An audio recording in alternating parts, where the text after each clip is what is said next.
त्रिवाटिका channel में आप सबों का स्वागत है। आज हम आपको संधि का भाग बताने जा रहे हैं। दूसरा भाग है। दूसरा भाग का सूत्र क्या है? आद्यंग गुणः सूत्र। सूत्र का नाम क्या है? आद्यंग गुणः सूत्र। पहला सूत्र का क्या नाम था? इको यानाची सूत्र। अब ये दूसरे सूत्र का क्या नाम है? आद्यंग गुणः सूत्र। अब हम इस सूत्र के बारे में समझेंगे। यह सूत्र क्या है? देखो बाबू,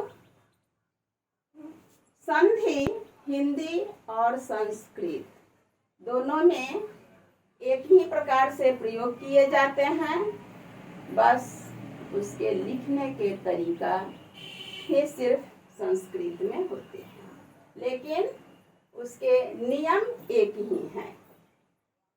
अब हम देखेंगे आद्यंग गुणः सूत्र। आद्यंग गुणः सूत्र का परिभाषा क्या है? संधि का पूरा चीज, पूरा नियम कानून उसके परिभाषा में ही छिपा होता है। इसलिए यदि परिभाषा आप याद कर रहे हैं तो फिर आगे किसी शब्द को याद करने की आवश्यकता नहीं है। आप सूत्र याद रहने के बाद, सूत्र और उसके परिभाषा याद रहने के बाद खुद कैसा हो शब्द रहे उसको आप संधि कर सकते हैं। अब देखिए आद्यंग गुणः सूत्र। सूत्र का क्या नाम है? आद्यंग गुणः सूत्र। आद्यंग गुणः सूत्र। बार बार मैं इसको दिखा रही हूँ। आद्यंग गुणः सूत्र। परिभाषा है इसका, पूर्व में अ या आ वर्ण रहे और पर का मतलब होता है बाद। ध्यान दीजिए, संस्कृत में पर का मतलब बाद होता है।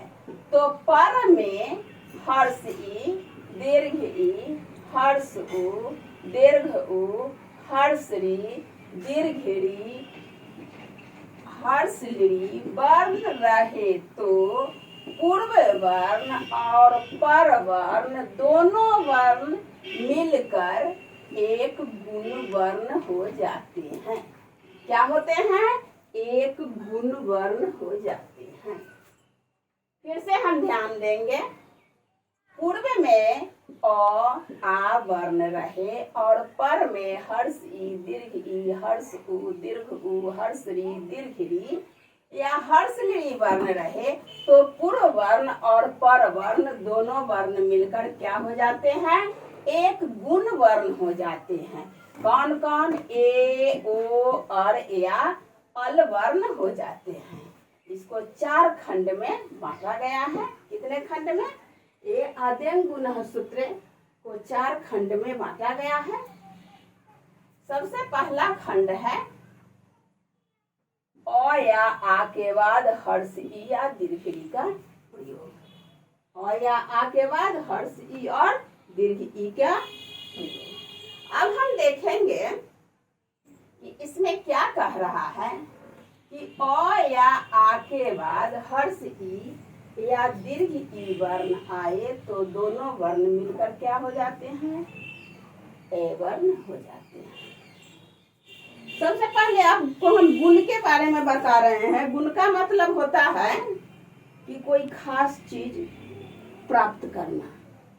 जैसे समुद्र मंथन हुआ था तो समुद्र मंथन में तो पानी को मथा गया था बहुत बड़े मथनी से, लेकिन उसमें से बहुत प्रकार के रत्न निकले जिसमें विष भी था और अमृत भी था।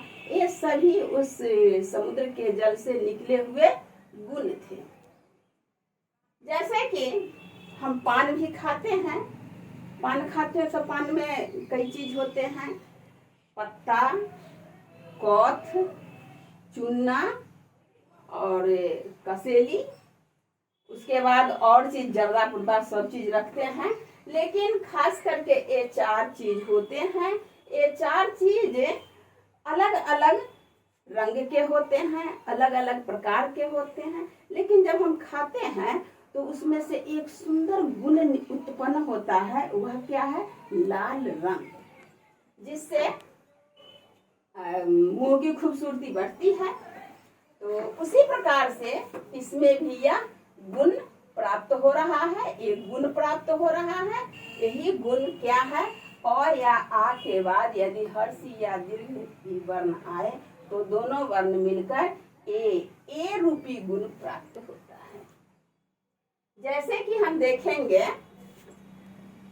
अब हम इसके परिभाषा में देखते हैं कि जीत जोड़ इंद्रिया बराबर क्या हो गया? जीतेंद्रिया। अब हम ध्यान देंगे यहाँ पर कि जीत पहले पद में अ की ध्वनि आती है जीत, और दूसरे पद का पहला वर्ण क्या है? ई है, दिखाई दे रहा है। अ और ई के मेल से यहाँ कौन सा वर्ण उत्पन्न हुआ? ई। ध्यान दीजिएगा, कौन सा वर्ण उत्पन्न हुआ? ई। अब देखिए, जीत जोड़ इंद्रिया बराबर जीतेंद्रिया। अ और ई के मेल से एक नया वर्ण कौन सा आया? ए। अ जोड़ ई बराबर ए। समझ गए? फिर हम देखेंगे कि देव जोड़ इंद्र बराबर देवेंद्र। इसमें भी वही बात है, इसमें भी देव के पहले पद के अंतिम वर्ण में क्या ध्वनि निकलती है? अ, और दूसरे पद का पहला वर्ण ई है ही, जो स्वर वर्ण है। तो अ जोड़ ई मिल करके यहाँ भी वही ए वर्ण आ गया। देखिए, ए देवेंद्र, देव जोड़ इंद्र बराबर देवेंद्र, ए का उच्चारण हो रहा है। अ जोड़ ई बराबर ए। फिर आगे है महाजोड़ इंद्र बराबर महेंद्र। अब हम यहाँ देखते हैं कि पहले पद का अंतिम ध्वनि क्या है? आ है, और दूसरे पद का पहला वर्ण ई है, और आ और ई मिल करके यहाँ भी वही वर्ण आया ए।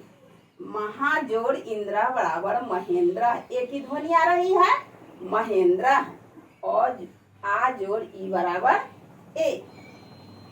फिर आगे हम देखते हैं गण जोड़ ईसा। फिर इसमें पहले पद के अंतिम ध्वनि क्या है? अ, और दूसरे पद का पहला वर्ण क्या है? दीर्घी। दीर्घी की मात्रा है, तो अ जोड़ दीर्घी मिलकर के भी यहाँ फिर वही ए आया। गण जोड़ ईसा बराबर गणेश। देखिए यहाँ अ जोड़ ई बराबर ए।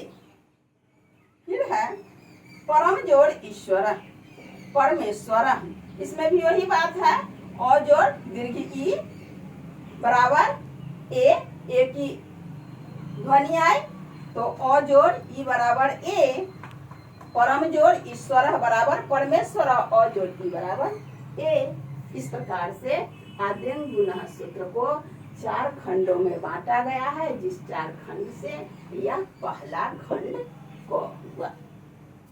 क में क्या है? अ या आ के बाद हर्ष ई या दीर्घ ई वर्ण आए तो दोनों वर्ण मिलकर ए वर्ण हो जाते हैं।